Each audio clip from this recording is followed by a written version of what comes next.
Do you want me to say anything? Good morning. Welcome to the April Special Education Points of Contact monthly webinar. The presentation will begin momentarily as we are waiting for more participants to join today's broadcast. So I'll be putting you on mute before we go ahead and get started for today. We're going to also do just a quick sound check to make sure that everyone is able to hear me loud and clear. If you are, I hope you are, please go ahead and type in your chat box that you are able to hear us loud and clear as we prepare for other participants as they're joining the line.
All right, good morning. Welcome again to the SEDS monthly webinar for Special Education Points of Contact. My name is Rita Larkins, along with Christy Leva-Harris and Karen Morgan Donaldson, that will be participating in today's presentation today. We want to just do another quick sound check. We have several people joining us now. We want to make sure that you are able to hear us loud and clear. If you can go ahead and type in your chat box that you are able to hear us, we can go ahead and get started with today's presentation. Okay, it looks like everyone is able to hear us loud and clear. Let's go ahead and get into the information for today's presentation. In today's presentation, we will talk about significant disproportionality, and that is equity in IDEA. That will be presented today. Also, some exciting new changes in SEDS that are coming your way. We'll be showing you what that looks like, and also talking about some end-of-year closeout in SEDS. As you prepare to close out the current school year, we have some just best practices for you to properly close that out and things that you need to do, along with some important announcements and reminders. So let's go ahead and get started with Karen in equity in IDEA.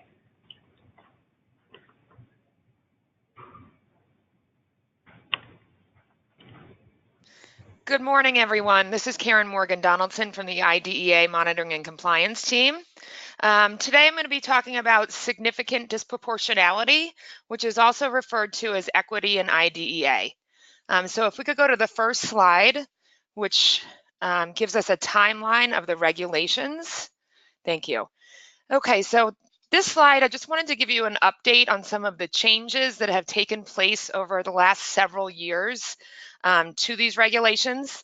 In December of 2016, the U.S. Department of Education issued new regulations under IDEA Part B on significant disproportionality. Again, this is also referred to as equity in IDEA. And basically, the regulations aim to target disparities in the treatment of students of color that have disabilities. This is not a new regulation, but again, in 2016, there were changes proposed. In July 2018, when the new administration came in, the Department of Ed issued a final rule that delayed the implementation of these regulations by 2 years. So these regulations were originally set to go into effect July 1st, 2018, and it was delayed until 2020. Since then, two different advocacy organizations sued the Department of Education regarding this. So about a little over a month ago, on March 7th, 2019, the U.S. District Court vacated the Department of Ed's decision and basically said that we need to move forward with the original timeline. So the whole point of this is just to give you a little bit of an update as to what's going on and some moving pieces here. To our knowledge, as the state agency, the U.S. Department of Education is reviewing the ruling and considering its options, perhaps an appeal. So OSSE will keep stakeholders abreast of any shifts as they are identified. Next slide.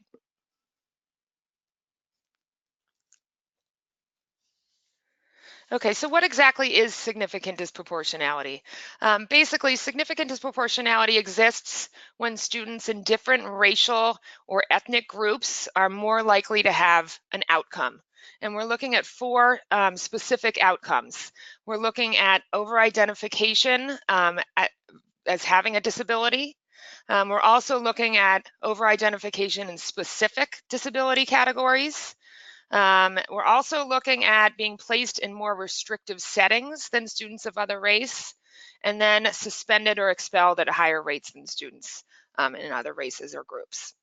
So we're looking at identification, placement, and discipline. Next slide.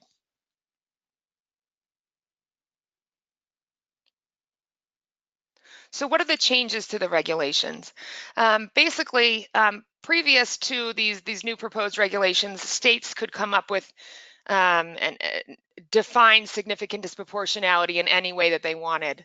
With these new regulations, the Department of Ed established a standard methodology for all states. So all states are required to use certain pieces of a standard methodology. It also clarifies that states must address significant disproportionality in different, it clarifies discipline. So basically, we are now looking at more discipline categories, so incidence, duration, type of disciplinary actions, including suspension and expulsion. So we're looking at more categories there. It also clarifies requirements for the review and revision of policies and procedures. We will be working with LEAs that are identified as having significant disproportionality to look at root causes for significant disproportionality and helping them revise their policies and procedures and, of course, practices. And again, in order to, if we identify the root cause, then when we're looking at our comprehensive coordinated early intervening services, which is also known as CEIS, that allows us as the state to support the LEA and truly identifying how to use those funds to address those root causes for significant disproportionality. Next slide. So why a standard methodology? The new standard methodology, basically it allows each state to appropriately identify LEAs. It just kind of helps each state tweak and properly identify LEAs. It also allows the Department of Education to compare data across all of the states. And of course, it provides increased transparency of each state's definition. Again, currently, under the old regulations, all states could have use a different methodology, and now we are all required to use the same standard methodology. Next slide. So when will these changes go into effect? As discussed in the first slide, based on current uncertainty with the legal aspects of these regulations, OSSE plans to move forward with the regulations. So we will be identifying LEAs as having significant disproportionality next spring. So spring of 2020 will be when we roll out these new regulations. And if you have any questions, and if you would like to stay abreast of any of these changes, we do have a website, OSSE's Significant Disproportionality website, and the link is right here on this slide to provide you with any updates, and also kind of just goes over the basics of what is this new regulation and so forth. A lot of the things that I discussed today. Next slide. So the next two slides go into significant discrepancy and disproportionate representation. We thought it was important to go over these two regulations as well, because sometimes they get confusing. They're very related to significant disproportionality, but they do have differences, so I wanted to go over this. They are different regulations. So significant discrepancy. Significant discrepancy basically requires states to identify LEAs that have disparities by race and ethnicity based on disability status. This is related to discipline. So this is when we're flagging LEAs that are disciplining students of different race and ethnicities more than other races. OSSE flags LEAs for significant discrepancy based on discipline data that LEAs actually submit to OSSE, along with reviews of policies, procedures, and practices for each LEA. LEAs that inappropriately, and the key word is inappropriately, discipline students from a particular race or ethnicity will receive a finding. Significant discrepancy is actually part of what we report to the Department of Ed under the annual performance report as indicator 4. So again, this is a separate piece and a separate regulation. Even though we're looking at discipline, this is separate than significant disproportionality. Next slide. And disproportionate representation along the same vein. This is looking at over identification of students in particular races in special education and specific disability categories. OSSE flags LEAs for disproportionate representation based on child count data, and again, reviews of policies, procedures, and practices for each LEA. And if LEAs demonstrate that they are inappropriately identifying students, they will receive a finding. And again, this is tied to OSSE's annual performance report, or the APR, as indicator 9 and 9A and B. And again, that is different to it's a different regulation than significant disproportionality. Next slide, please. Just a couple updates on IDEA monitoring. We have some upcoming monitoring activities. We will be monitoring for initial evaluation, federal fiscal year 18, quarter 3. So this is the past quarter. So this is reviewing data from January 1st, 2019 to March 31st, 2019. And this review will take place in May and June. We will also be doing a review, as we just discussed, significant discrepancy. So this is looking at over-identification of students in different racial groups in discipline. We will be looking, This is federal fiscal year 17, and this review to take place in May, June. And then disproportionate representation identification. This is based on data from child count, federal fiscal year 18, and review to take place in May and June. And please notice that the difference, significant discrepancy, is based on federal fiscal year 17 data, and disproportionate representation is based on federal fiscal year 18 data. If you have any questions, feel free to reach out to me. My contact information is included in this webinar. Thank you.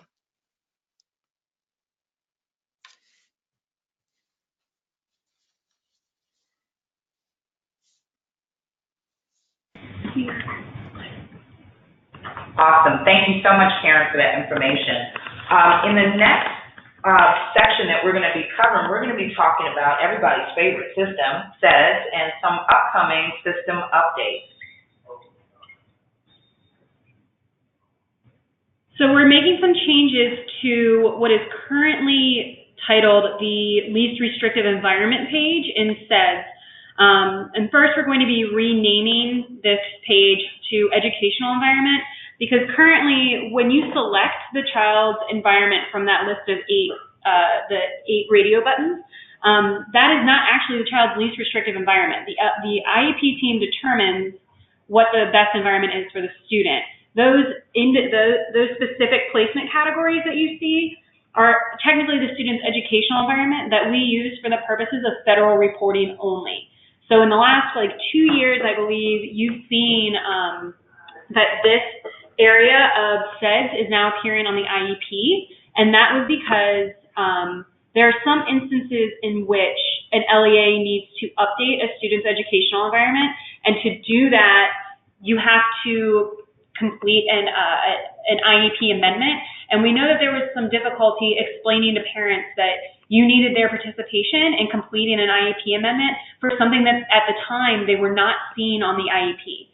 So to assist in that level of communication, it was added to the IEP, but because it's inappropriately titled least restrictive environment, it's not actually reflecting the child's least restrictive environment. So we're going to be first renaming this area into educational environment, because it is legally the educational environment, like I said, for the purposes of federal reporting. And it will be removed from the IEP so that we're not going to reduce the confusion that we've seen. One example of this is that currently on a student's IEP, if they are placed in a correctional facility, it technically would say that the student's least restrictive environment is in that correctional facility when the child is at the time placed in a correctional facility, but the IEP team did not make the determination that they should be placed in a correctional facility. So that's not actually the child's least restrictive environment. That's just one example. So this is going to be removed from the IEP, but we're going to be adding functionality where you will be able to update the child's educational environment on the back end without having to complete an IEP amendment. So one of the best examples of when you may need to complete or when you may need to amend a child's educational environment is when they change from age 5 to 6. And the educational environments, the different terminology for the educational environments change just by virtue of the child's age changing from 5 to 6. And that was really where this problem was coming in. And you guys are familiar with this from child count, right? You would get a child count anomaly for a child that was age 6, but because their IEP had last been updated when they were age 5, only the educational environments or the placement categories for children who were age 5 were populated in the child's IEP. Then we'd go to do child count, and we would say it's a data anomaly because the child's age 6, and their IEP says that they're in an educational environment for a child that's age 5. So now when a child turns age 6, you will be able to go in on the back end of SEDS and update that child's educational environment without having to complete an IEP amendment. And this is what this is a screen cap of what it will now look like in SEDS, right, Rhea? Yes. In addition to, just to add, based on the child's age, you'll see some additional drill down buttons as that gets ready, to be released. There will be an additional area based on the student's age, so you will see that as well. Next slide. Okay. In the next section, we're dealing with dedicated aid, and really this was a change to remove data from the back end. So if a user went in and set up for a student to receive a dedicated aid and supplemental aid assistive technology, and then later made a change, that data had been hanging around in the background in SEDS for reporting reasons. So now what will happen is if you say no, the student will not be receiving a dedicated aid or assistive technology. Once you say no, it will clear the data from the back end of those fields, so that does not come up in any reporting. Okay, so no means no, no dedicated aid, everything is cleared out of the field. Next slide, we talk about assessment duration. This is where your assessment providers are actually uploading their assessments into SEDS, and they need to document the amount of time that was spent completing the assessment. So you will see that you will not be able to submit without entering your assessment duration or the amount of time it took to complete that assessment. Next slide talks about comparable services. Now this change is simply just adding the student's primary disability from the previous school district to the current comparable services consult letter that you will create when you are intaking a new student from out of state. Yes. Yes. And some of these changes that you're seeing in SEDS, for example, this change specifically too, where we're now adding the child's primary disability that is stated on the child's IEP that they come into your school with from the out-of-state LEA. We're adding this for the purposes of Medicaid billing because it's a data point that we need to be able to pull. So it's going to be a required field, and some of these things are really for our own internal purposes, but it will be a required field instead.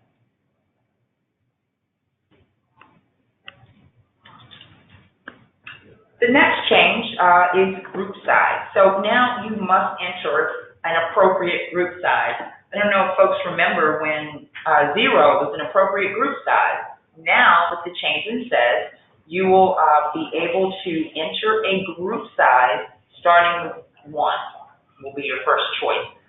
So no more 0. If you enter a 0 in the group size, it will, as you see on the screenshot, bring back an error to tell you to select a group size from that drop-down list.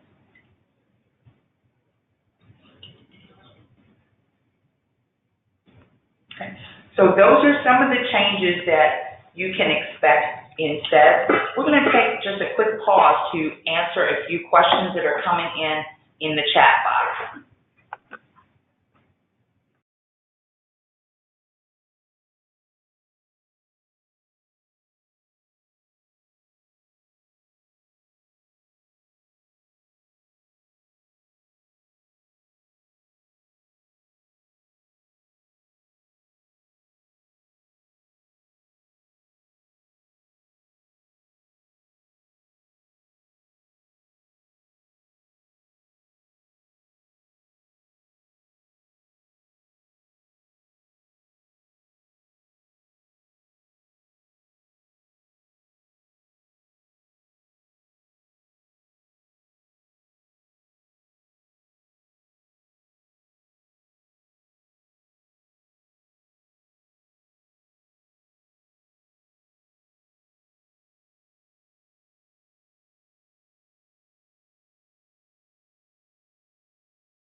So we got a question about the changes in educational environment and being able to change a student's educational environment without an amendment, if that will be effective only for students who are changing ages or for all students. That will be available for all students. Like I said, that really is just a radio button that we look at for the purposes of federal reporting. It is not the actual IEP team determination of the child's least restrictive environment. That is what you see with, the student's LRE is what is described generally in the student's IEP. We also received a question, will there be a range available for group sizes? And the answer to that is no, you will need to manually enter what the size of the group is. And these SEDS changes will go into effect, it's expected to go into effect over this weekend. So you should see these changes in SEDS Monday morning.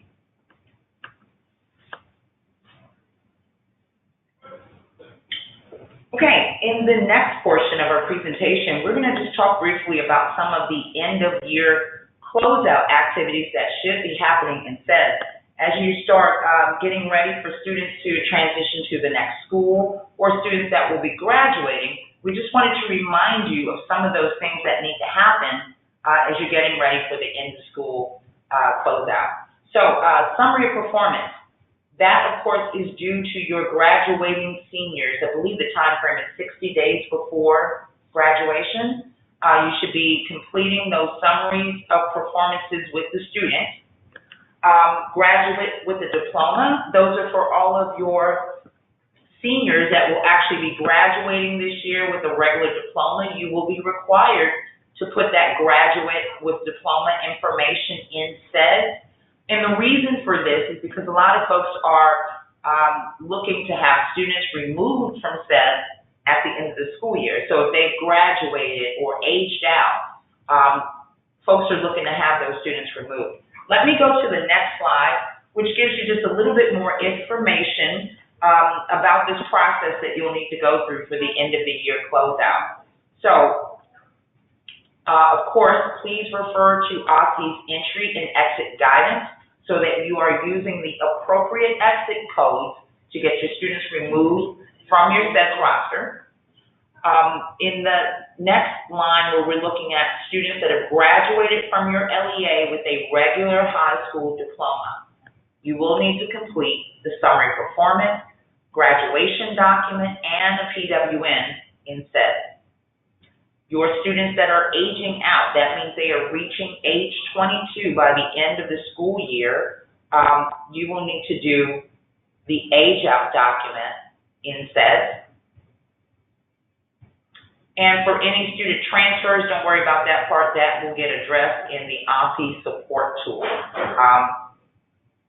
But we have something else for you to use to request, or rather to see student records. And we'll be talking about that in just a moment.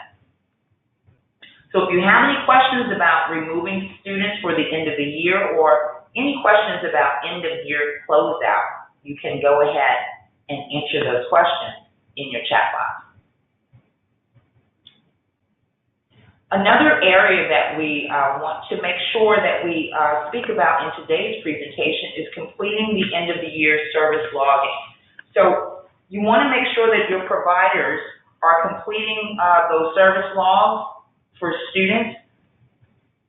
Typically, this is done within the 30-day window, but you may find at the end of the school year that there may be logs that have not been entered. So you want to work with your providers to make sure that that is completed for each student, in addition to your progress reporting. At the end of the school year, you're also required to complete those progress reports in SEDS. So we just want to make sure that we restate that information to you as you're getting into the end of April and May, and we're getting closer to the end of the school year.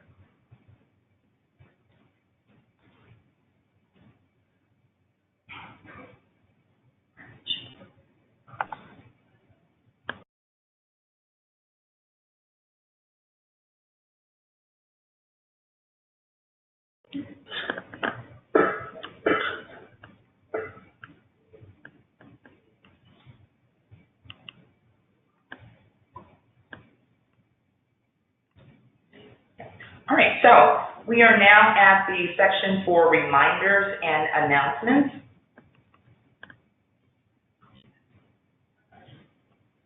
So OSSE will be hosting our 2019 Secondary Transition Institute on Tuesday, June 4th at OSSE on the first floor. You can register at this link right here. And we've held this the last couple of years. Participants can learn more about evidence-based practices for secondary transition. There's going to be a bunch of content sessions, some panels. We'll also have some resources available and meet with the folks in the district who are working on this. So please spread this word to your networks, and please plan to join us on Tuesday, June 4th.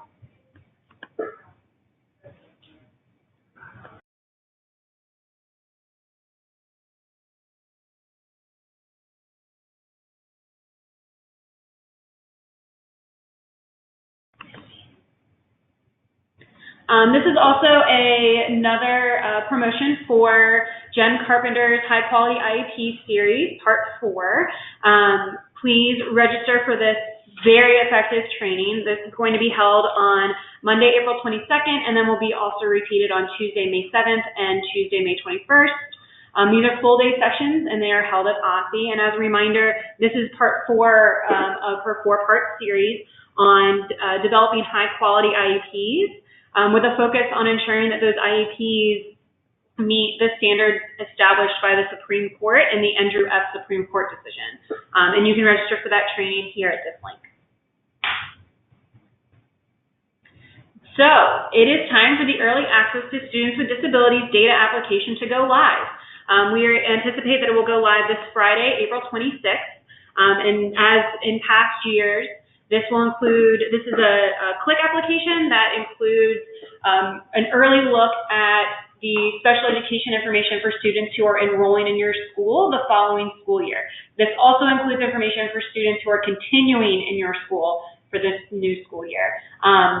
The data is updated daily and reflects changes in enrollment, which also means that if you are downloading data from the application, please be sure to regularly destroy that data, because if your enrollments change, you would have information about a student that is no longer enrolled in your LEA. So make sure that you're destroying that data if you download it. And this includes a wealth of information, both student demographic information that OSSE holds in SLED, in the statewide longitudinal educational stats database, and also in SEDS. And it includes all these data points here, as well as some additional comments and details about each student. New for this year, we will have a flag for students who had previously received IDEA Part C services and who are under the age of 6. And this is important for ensuring that children who are transitioning from Part C are receiving, we're ensuring that they have an eligibility determination, an IEP developed, and are having that IEP implemented. Their services are being provided to the student in a timely manner. And OSSE is also developing some additional guidance around that C2B transition service provision issue. We have an FAQ that will be coming out shortly about that. But so we're flagging these students for you in the in the 2019 version of the Early Access to Students with Disabilities data application.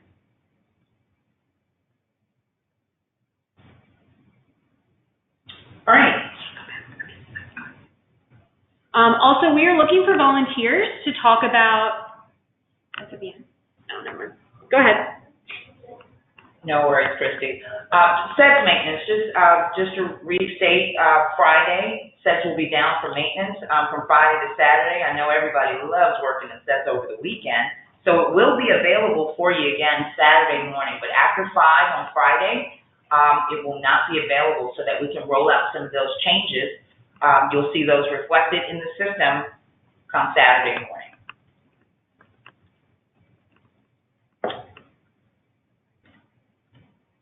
So we are looking for volunteers to talk about how your LEA has used the Early Access to Students with Disabilities data application and preparing for your start of school, and how you've used that data in the past. At the Start of School Summit, which is going to be held on June 11th, we are going to have a session about programmatic preparing for start of school, and we really want to get some good information from LEAs who have used this data and used it effectively. So if you have any information about how you've used this data in the past, please reach out directly to me, and we would love for your input and potentially for you to participate with us in sharing that use at the Start of School Summit. And just know that if we don't get any volunteers, some of you may be voluntold. So please feel free to reach out directly to me at christy.weaver/harris@dc.gov.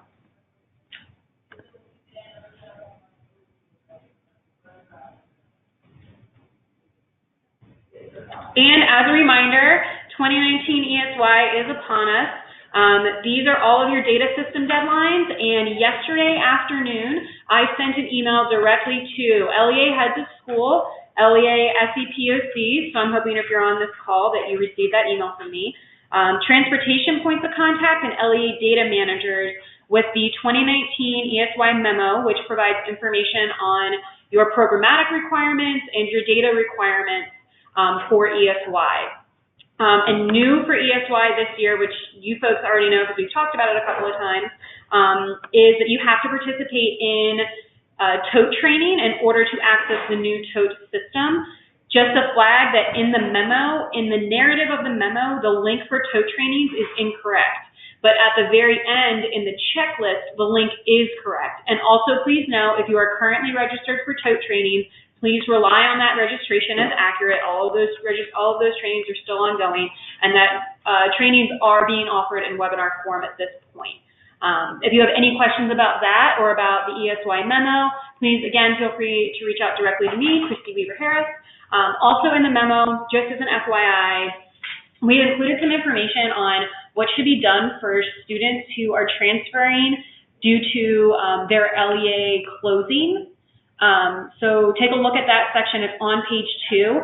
But I also want to encourage you to pair that information with your use of the Early Access to Students with Disabilities data application, so that you will be able to see, as a receiving LEA, if you are receiving a student from a charter school that you know is closing, you can look at that student in Early Access and see first where all those students are coming from, so you'll be able to filter based on the sending school. And then you can also look at students who are or who have ESY on their IEPs, because due to the school closing, the receiving LEA will be responsible for providing ESY services.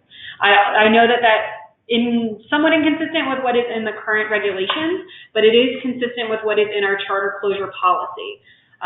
So be sure to be bouncing that data back and forth, so you can make sure that you're planning for those students who will be coming to you from a closing LEA who may require ESY services. We're also telling LEAs that are closing to be using that same data application to monitor where their students are going, so that they can reach out directly to you to ensure the provision of ESY services for those students. So this should be, everybody should be taking a look at it, and you should be reaching out to those closing LEAs about those students that you see that are coming in, and those closing LEAs should be reaching out to you regarding the students that are coming to you. If you have any questions about this or any of the due dates, please reach out directly to me, or any of the POCs that are in the ESY memo that you received yesterday. Thank you.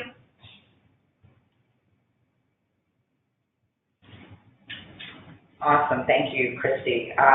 Finally, in this slide, there are training resources that are available. Just as a reminder, because I do get a lot of emails about folks that missed the webinars or people that wanted to review information.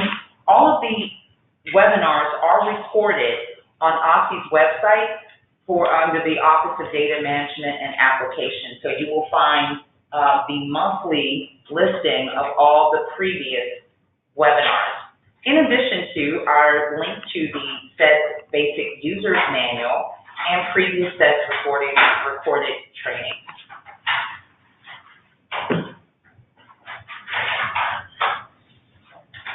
Okay, I'd like to thank you for, again, joining us for today's broadcast.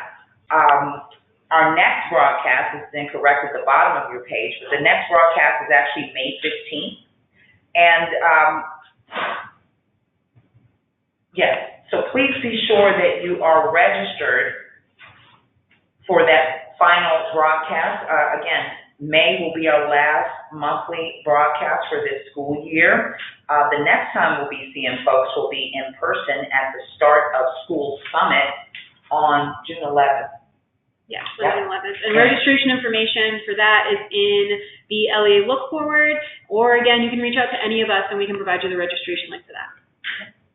So on behalf of the Office of Data Assessment and Research, Student Systems and Supports, SSK-12, Teaching and Learning, and Student Transportation, we thank you for joining us today for this SEDS broadcast.